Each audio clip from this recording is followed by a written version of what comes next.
Hey everyone, I'm Coach Cindy here from All Out Training, and I have a special guest, Cheryl. Cheryl is here, and one, she's nervous, so we're gonna give her that. But two, she's also really excited to kind of share her lessons with all of you in hopes of one of inspiring you too, but in hopes of maybe just passing on one or two, maybe even three golden nuggets to help you along in your journey. So, because she's doing the vulnerable work today and she's helping you along your journey, you could be helpful back by just dropping into the comments and just saying, hey, you're here live, or hey, Cheryl, thanks so much for sharing and joining. Or maybe you're here later and you can just hit replay at the bottom. We just like to know who's following along, but also it's all about celebrating women in this community. So, welcome, Cheryl. Thank you, Cindy, for having me. I look forward to talking. Yeah. Okay. So, Cheryl, why don't we start? Tell women in this community a little bit about yourself. I am married to a farmer, John. We have cattle and cash crop. Two children in their 20s who are doing well. I am a dental hygienist for almost 30 years. I am a breast cancer survivor, and I like to drag a boat with the breast buddies from Chatham, Kent, and the robust team from London. And you also volunteer. Yes, I do a lot of volunteering. I travel up to Nunavut for dental hygiene care for kids 12 and under. I help with the youth group every Monday nights at our local church and other community events too, with food drives for Alvinston or with um, Christmas for everyone in Petrolia, that kind of stuff. Yeah. Yeah, great. Okay, so Cheryl, let's start from the very beginning. So, one, you had been following along in this community for a while, taking advantages of the trainings, and then you said, hey, I'm looking for something, I'm needing something. So, let's paint a picture of what you've tried because your goal was weight loss. We can talk about how that goal kind of morphed as we went along, but your initial goal was weight loss. Yes. And so let's paint a picture of what you've tried to meet that goal. And then what was that kind of pivot point that said, hey, I need something different here? Yeah. In the past, like my diet has been normally healthy. I was never much of fatty foods eating or anything like that. I had noticed weight gain, mood swings, that kind of stuff. And I was wondering with my workouts, which I was doing 2 or 3 times a week, I wasn't getting the results I need. And I was following the food guide, but it's still at the same time, it's like, what am I doing? So I've looked online for, whether I do the shakes, but I never did try the shakes. Pills, no, there's no miracle in the pill. And you read and read and read on Google as to how nutrition and weight gain and weight loss, hormones, all that kind of relates, but it gets mind boggling. And I just couldn't piece it together and how it would fit in my day-to-day life. And I was getting frustrated and I thought, why bother? But then you offered this program to try, and I'm like, I got to do something because I didn't never had the one-on-one to converse or talk about it or evaluate as to why I'm where I'm at. Yeah, and I remember on that first call too, it was clear that you had never done the mindset work along with the journey. No, nope, I was okay. I didn't think I needed to do any of that, but Yeah. no, that's an important piece. Yeah. So let's start at the very beginning, right? Because nutrition is a big part of a journey to better health or to weight loss. So you talked about, hey, I was following the food guide, and I remember a haha moment around nutrition. Do you want to share some of those? Yeah, like the food guide, you have so much of fruits, 4 to 6 servings and of fruits, and there's grains and there's dairy, all that kind of stuff. And that's what I like to have, like Greek yogurt and your frozen fruit. So you can have like your frozen yogurt type of thing when you eat it late at night, or you would have so much of, I eat a lot of vegetables. But with you putting me on the program with carbs and proteins and vegetables and healthy fats, I was realizing that my 4 to 6 servings of fruits and vegetables were like all carbs. Like it wasn't a healthy amount because my portions were too much, which kind of threw me off thinking I needed to have on the food guide, it said I needed so much of this, thinking, okay, more better, but it's not. It was actually causing me to have issues. And that's probably where my whole concern with food, because I'm eating all the healthy stuff, but I wasn't losing the weight. I was gaining weight. Yeah, which is and you were trying to figure out, okay, why isn't this working? I'm a good rule follower. I'm following this to a T. So yeah. why am I not getting the results? And then I do remember us talking about, wow, I never thought fruit was carbs. No, or even some vegetables. Like I never, to me, carbs were like pastries, breads, potatoes, even though it's a vegetable, pasta, like that kind of stuff. I wasn't thinking the good stuff. Right, right. And you're thinking, oh, it's good. So the more the better, right? Because a lot Mhm. of women will also say, they snack on fruit because it's healthy. Or I even had a client who started off who would take an orange and a banana for one snack and then a granola bar for the second snack, Mhm. and not realizing how those are all healthy, but how they're totaling up into excess calories that are not resulting in weight loss. And you were kind of in the same boat. Totally. Yeah. Yeah. Yeah. I rethink everything. It's just like, wow, it's exciting. It's, Yeah. yeah. Yeah, there was a little bit of a learning curve, but once we got through it, did you feel like it was a bit more automated or easy to kind of follow along? Actually, once I got past that curve and realized what I was doing, it was not difficult to follow at all. And Yeah. I found it because I thought at first initially when I was limiting the amount of fruits and vegetables, even though I was eating them, but it was portion size, I thought I would crave it or miss it. I didn't because I felt full with the amount of proteins and other vegetables I was eating. And that kept me throughout the day feeling good. Yeah, which is so great because it kept you energized for what you needed to do, but also kept your cravings at bay. So, because that's a common obstacle for a lot of women is they try to lose weight, it's hunger, it's cravings, and then it's energy tank, and then it's like, forget it, this is too hard. But for you, we figured a way to kind of balance it out. We just had to renegotiate kind of your servings or your plate. The second hurdle with nutrition was around social events or people stopping by, you going to people's houses, or you even had a wedding. So, how did you navigate being out of the comforts of your own cooking? How did you navigate that? Well, the wedding that we had to go to, I was a little apprehensive knowing what kind of food was being served, but it was halfway through the program that I went to the wedding. And upon talking with you, I already had in mindset what I needed to eat in my portion size with and the carbs and protein and that. And so I already had an idea, okay, I'm going to have this, this, and this. And I was able to stay focused on that type of food rather than indulging on something that I probably would have normally just had like two plates full of it because you just something you'd do anyway, and I didn't miss that aspect of it, so Yeah, I because here's what I think we need to pause and really reflect for women is that when let's backtrack actually, because when I asked you about eating slow, you said I'm the slowest eater. And you were comparing yourself to your husband who was a fastest eater. But when we actually looked at it, you actually weren't a slow eater. You were, however, good at multitasking, putting in a load of wash, putting in some dishes or whatever to slow you down. mhm. So, when I just want to pause there so that we can break that down for people as to why you didn't crave those things at the wedding. So, talk about slow eating.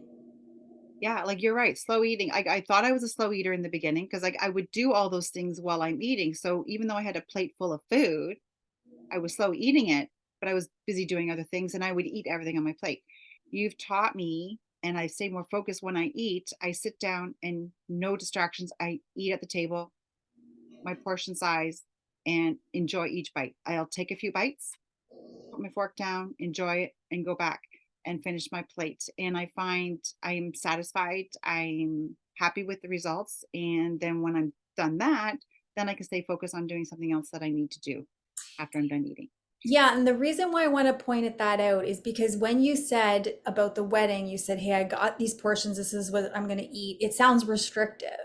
But when you break it down, it's really about you've practiced so much of eating slow and eating mindful that you can do that. And if you want to have more, you can have more. But you didn't feel the need to have more because you've learned how to eat slow and eat mindfully. Do I have that right?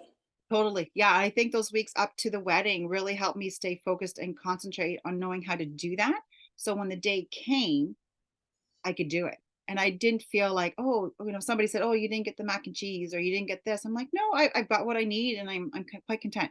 If I Mhm. want it, then I'll go back and get some if I find I was full. But I found after I was finished eating, I didn't need that. And it's not like I want to not take the food, but I was more focused on putting what's healthy for what I need in my body for where I needed to be Yeah. nutrition wise.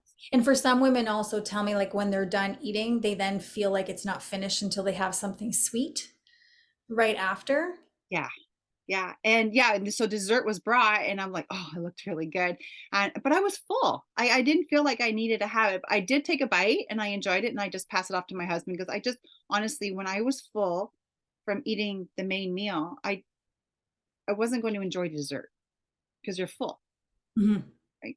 And I find, yeah, Yeah, and that's it's all about different. why It's eating slow I matters. enjoy food more. Yeah, Yeah. great. Yeah, Yeah. that's how you become a real foodie, right? Yeah. Yeah. Yeah. Well, and it was funny too, because like when I went away to Nova Scotia with my girlfriend, I was talking to her on the plane about this process I was going through with you and the food and restaurants we're going to eat at because she's more of a burger fry, clubhouse type of girl and she likes her staples. I like to try different things and I wasn't sure how I was going to get around it, but we did pick some nice restaurants and I picked protein bowls. Was able to get salad and a grilled chicken. I picked away at the menu and that was not an issue with the cook in the restaurant. Like they were able to accommodate that. And I was like, ooh, this is pretty good. Right. I Yeah. didn't have to have everything that was in that entree. I could just decide what I wanted. And I Yeah. felt empowered by that. And I felt good about that. And it's like, oh, this is Yeah. what it's about, right? A Yeah. good relationship. Yeah, you're absolutely right. That's what it means to have a good relationship with food because the choice is on you. So the power and control isn't in the food, it's in you. So you can say, hey, I can steal a fry off her plate, or hey, can I have a bite of your burger, or I can have the burger and the side salad, or what have you. The choice is yours to own. Yep. Yeah. Yeah. And then we've stopped coaching since, but you've gone through Christmas now. Yeah. So, and that was one out of routine, to more foods around you. So, how did you navigate the holidays? Well, there are a few days where I did indulge, I will admit, by going through the process and working with your mental health thinking and positiveness. When I did indulge in some of the foods that were brought, I never felt guilty. I took smaller portions of them instead of taking like a plate of baked beans with mushrooms and almonds. I would take a little spoon of it and try it, ate it slowly and enjoyed it. Um, I didn't feel guilty. And I think that was the biggest part of thinking, oh, I've done so well up to this point, and now I just kind of put it all to shreds when I go and have this. But it's okay to do that, right? You got to have that with your body once in a while just to enjoy the foods in front of you. I've had part of it, I enjoyed it and moved on. Yeah, and I think the key thing here is that this is one of the first holidays where you didn't have food associated guilt. No, totally. Yeah. Yeah. And if I didn't want it, I didn't have it. If I wanted to try it, then I would just have a portion of it, right? Yeah. And enjoy that portion and ate slowly and just, yeah, it was, again, I Yeah. was going back to a fancy French restaurant and just enjoying every little bite. And some women say, like, hey, once I get started, I can't stop. But we worked on developing kind of your self trust or that relationship with food. So for you, you can be the person who can have a bite or a couple of bites or have the whole thing and then move on. You're not that person who gets stuck in, now I can't stop. Nope. No, I've learned over the holidays that it's okay. Because the first time I remember the first bite of a cheesecake I had at a family Christmas, and it was like, oh no, why did I do that? Like I was starting to self-sabotage myself, and I'm like, hey, no, I can have a few bites. I've worked hard. I'm not going to cheat myself out of this. It's It's okay. awesome. It And I tastes great. It does. And I think that's what we have to have, that misconception with food. Like if you've done so well for a period of time and you see the results and then you go and you have something you want to indulge in, you feel guilty and then you kind of backtrack. You don't have to backtrack. You could just, okay, I've done it. I'm going to, the next 5 minutes is a different situation and you can just keep moving forward. Yeah, and this is the Okay. first time from all the other diet plans, this is the first time that you've had a way to navigate through that. So a way to like, if I want to have that, I can have that. I know exactly what to do in the next moment. Yep. Whereas before, you correct me if I'm wrong, used to get stuck in that moment. Yeah. And then I would just say, well, why bother? I already gave that up. Like, why bother moving forward? Yeah, And it's just like, oh, then you go home and sulk and you're just like, But no, I just sat in the chair, stood up tall, and it's like, you know what? It's okay. Yeah, I love that because a lot of women navigate between all or nothing. They're all in 100% or they're doing absolutely nothing. And for you now, we're toggling between like that minimum, that 60% to that 90, 100%, 60%. And you know how to do that. And so that's what makes you one, not gain weight through Christmas, two, not feel guilty through Christmas. And three, you even told me just before that you were able to put boundaries in place with the food pushers around you and not Yeah. feel bad about it. Nope. Nope. And then you know what? When they had I was asked questions or this or that, and I said, no, I'm good. I'm full. I'm not interested in eating that right now. And they're like, oh, okay. And that was it. Before you're like feeling guilty because they worked hard at making it, or you feel obligated, and it's like, oh, okay, whatever. No.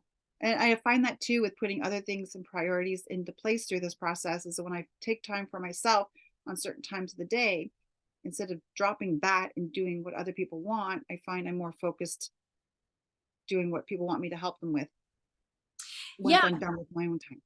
because that was a conversation we had is you were in a pattern of when somebody needed you, you automatically went and did whatever they needed to. And we had a conversation about, well, are you going to be less of a friend, less of an employee, or less of a daughter or a wife if you said in 30 minutes or in an hour or maybe tomorrow? And we had that conversation and we just said, hey, let's just try it and see what happens. And you did. And you've been doing it ever since. Ever since. And yeah, I there's no backlash. There's no, oh, well, whatever. And no, people are very accepting of it. Like, for instance, my daughter had called me up to help her study for an exam one night, and she gave me some dates. And I'm like, oh, I can't do it that date because that's my workout time or my devotion time, or I got to work at this time. How about we do it this, and this date? And she goes, yeah, that works. And I was like, oh, that's pretty receptive. And so I found when I was able to focus on what I need to do for myself, when I was with her, I was focused on her. Yeah. I wasn't distracted. The quality was much better. Um, Yeah. and I that felt really good. So I kept moving forward towards that. And it's a game changer. Like it's yeah. Well, just look at how your whole energy and body shifted, right? To be like, wow, I'm more present in those relationships. Who would have thought? And that people would have still, like, she would have still saw me as a great mom. Yeah. And like and before if I disregarded and say, yeah, I'll be right there in 5 minutes and not do what I needed to do, I would have been distracted. And I don't think that would have been fair to her or to myself. And then I Yeah. would agitate and then we get angry and then you know what I mean? It's just all those little things, but that didn't happen. And it was like, Yeah. Yeah. it was like, oh my gosh. Yeah. So we're going to circle back again to nutrition, but let's move forward into exercise. Yeah. So a lot of women, this actually just came up this week too, is like somebody has been struggling to lose the last 15 pounds. And she's saying, I just think I need to get to the gym more. And so, share kind of what you learned about exercise in relation to your goal and what you were doing. Yeah. In previously I was doing weight exercises at home through a hit app, which I like because I don't have a gym close by to go to or time wise, time you get done work, you drive, you go do the gym, come back. Like there's time was not necessary. So I have some stuff at home. I have an elliptical, I have free weights, I have the space. I can easily do it in my bedroom. But I found over time, because nutrition wasn't part of it, I wasn't getting the results. So I would give up, do it a little bit, give up, and I wasn't seeing the results, and it was frustrating. But now with the nutrition thrown in there with what I'm eating, and then I've gone back to that hit app. I started doing the challenges that they offer through that, and I'm slowly increasing my weights, and I'm noticing results. It's not like I have to work out an hour a day. I give myself 40 minutes from start to finish on my weighted workouts. And then on the days that I'm not doing it, 3 to 4 days, I'll do a cardio, go for a walk, go for hiking, whatever, just always keeping moving. And I've noticed I've increased my weights to 25 pounds now. I've had to buy them, as our discussion before. And it's just like, wow. And I am starting to see some definition in my arms. I'm not so sore in the lower back or the shoulders. It just feels good and just keep Yeah. pushing through it. And I find sometimes, last night I was not to do a workout, but I was tired. and I decided to do a 15-minute ab and arm workout. And I was like, oh, do I, don't I, do I, don't I? I'm like, yeah, I'm going to do it. I feel great. Like 15 minutes. You don't need to do the full workout. You don't need to do hours of it. It's just the short little spurts of doing something with some resistance or going for a walk makes all the difference. Yeah, I love that you started off there because when I do provide workouts if we do coach together, but you were comfortable in the app and so that was there. But I do remember a conversation about how are you progressing? And so we had to talk about, okay, well, if you can't lift heavy or this weight for all of these reps, here's what you can do instead. And we troubleshoot so that our conversations were about how are you progressing in your workouts. And sometimes when I have clients like that, they're like, well, I haven't. I've just been doing the same. And so it's a great opportunity to be like, okay, what's the next level? What's the push? So that's the value of having a coach. And you had the app, but you didn't, again, like you said, you didn't have the nutrition to match it, but then you didn't have somebody to be like, well, how are you progressing to then go out and buy the 25 pounds, for Yeah. example. And I may not do as many reps as if I had, like the 15-pound or the 20-pound, but I'm so focused on my form to keep it right. But yeah, it's doable, Yeah. right? Yeah. It's getting there, and it's just like, Yeah. yeah, I And feel empowered by it. yeah, Yeah, I love just it. all those are coming together. It's just Exactly. It's coming together, right? And you're feeling like the effort that I'm putting in, I'm getting something in return for that.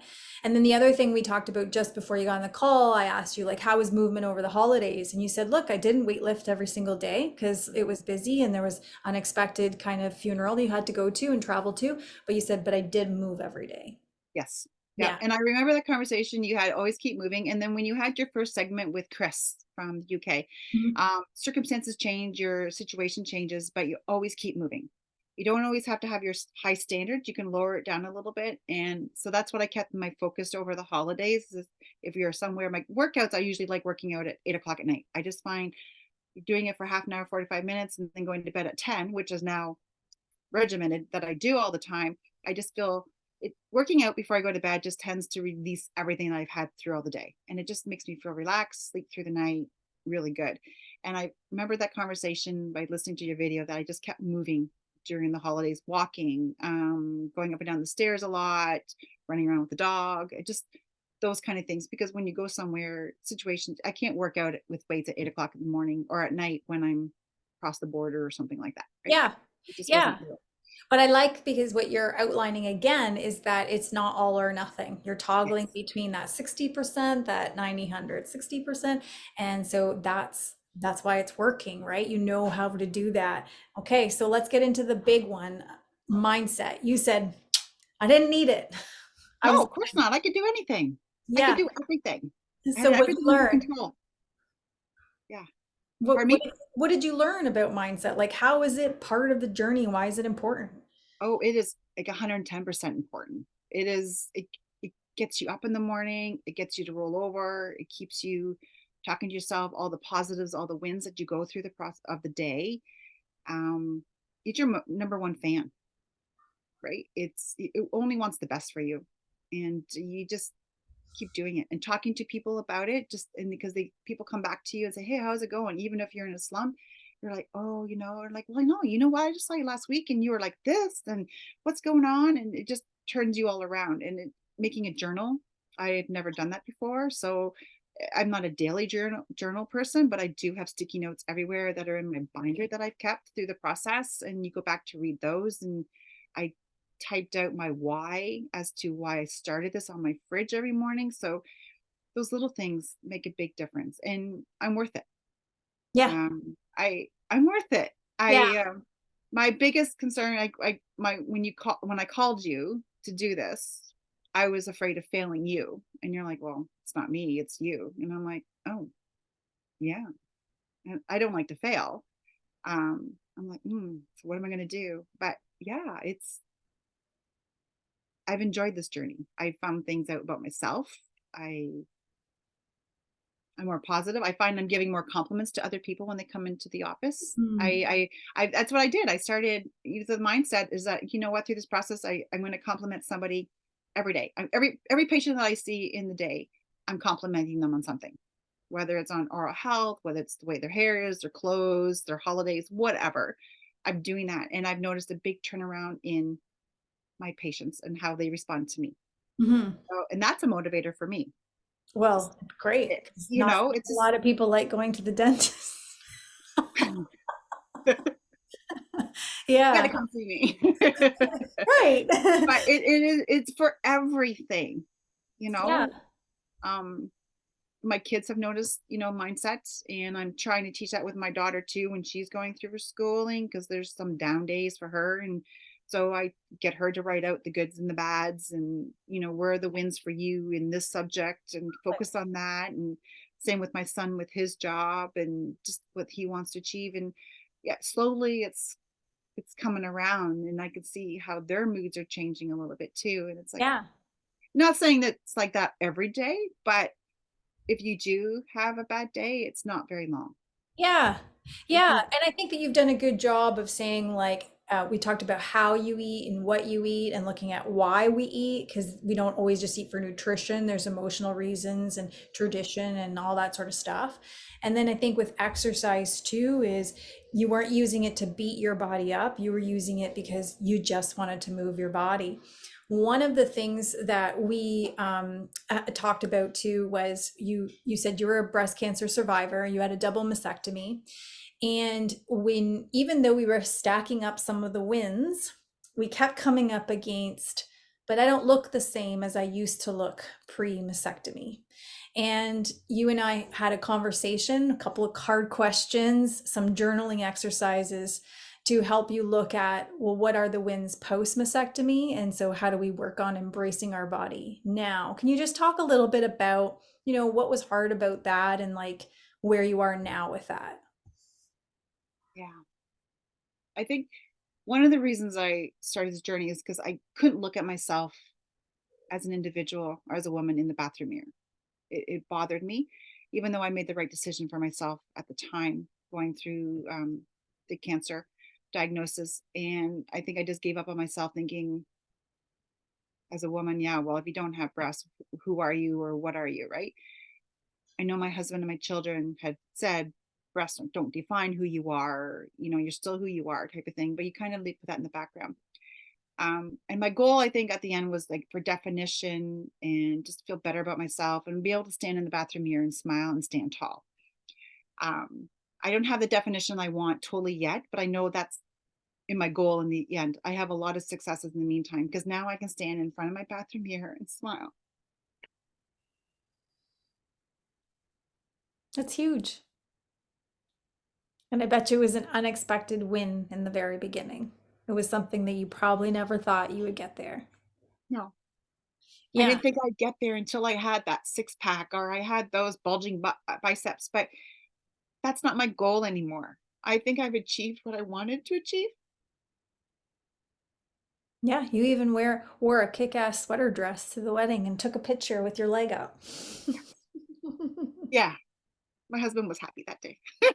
He said I look good, but I'm more confident. I know now that it's what's inside that counts, and I'm important to myself, and I'm important to my family, Yeah.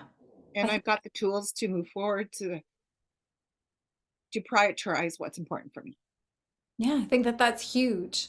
Like, yeah, you lost inches, yeah, you lost weight, but I think that you just shared the most valuable part is I can look in the mirror and like who I see, and then that hasn't been my story for a really long time.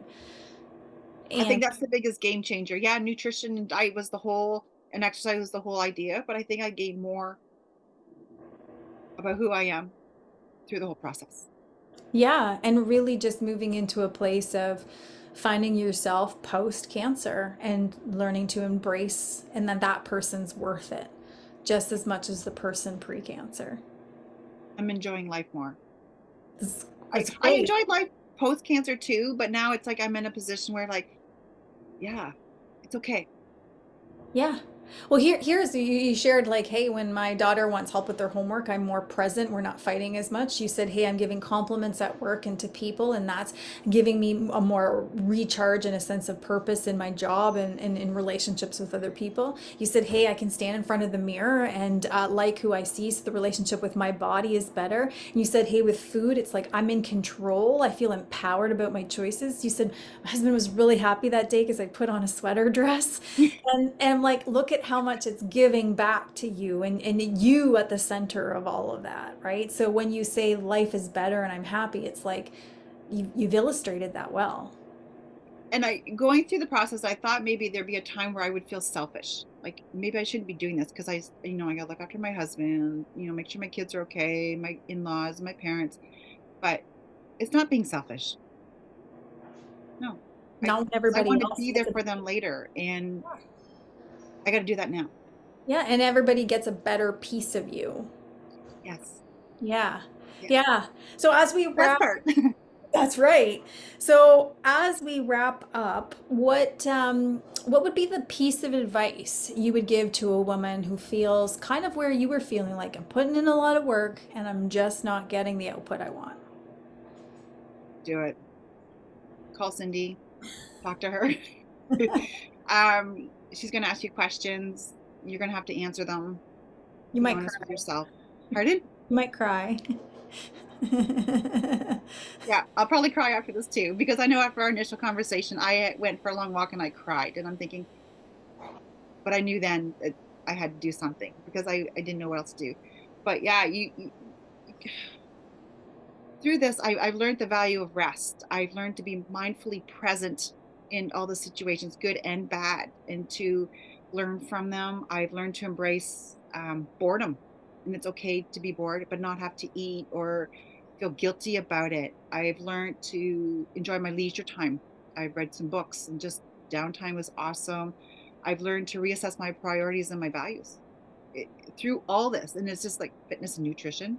Yeah, no, mindset is the whole game changer for everything.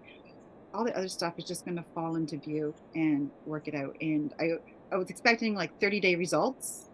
That's how it is with me, like results immediately. But it's taken me a few years to get to where I'm at, and I'm on my way.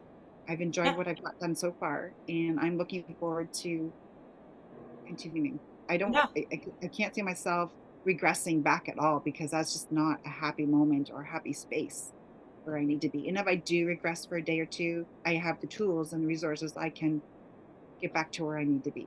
And that Yeah. is so empowering. Like I'm just so excited about that.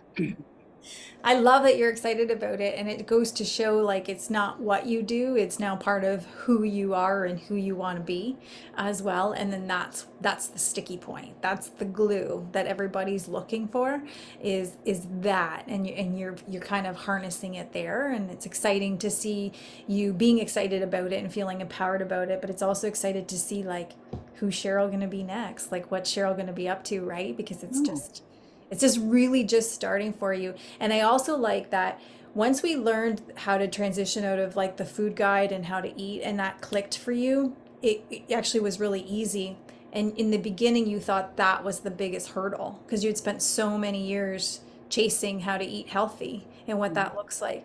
That wasn't the biggest thing. That was actually the easiest thing to overcome in our journey. It was all of this mindset stuff that was stuff that, and I remember you crying on that first call, and I remember you telling me I went for a walk and I had a last call because you hadn't talked about a lot of those feelings around your cancer, around your relationship with your body, your food. You hadn't talked that out with anybody.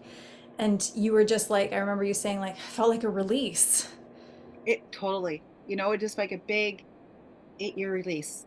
And like, yeah, you talk a little bit about here and there and stuff with your husband or your parents or your sister or whatnot, but not to the depth where you ask those questions. And I had to go for a walk and really think about it. And I was like, oh, there's a lot going on there that I didn't realize, or maybe I just pushed back. And that process really helped me bring a lot of things forward with journaling and just thinking a lot. And that's it's really helped. Yeah, Yeah. because I stay focused on the nutrition, I'm focused on the workouts, and I'm seeing the results. It's a motivator, and I'm me. Yeah. I'm better. Yeah. And I Better love, version yeah. 2.0. A 2.0, I like Oh that. no. Yeah. I think Yeah. that that's a really great place to end because it really does highlight what the coaching is all about is mindsets at the center of it and developing sustainable habits.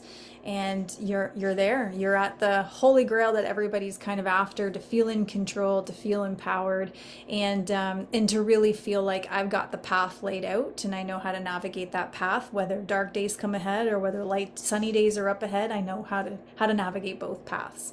Yeah, I Yeah, do. Well, perfect. thank you so much. Well, I I'm want to so thank appreciative. you.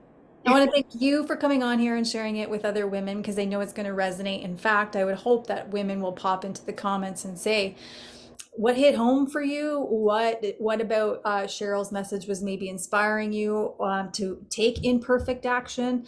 Because nothing about Cheryl's journey was perfect. Let's get that clear. No.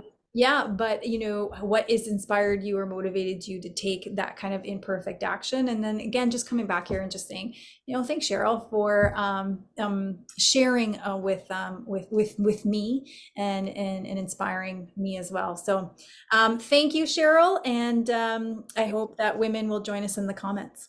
All right. Thank you very much.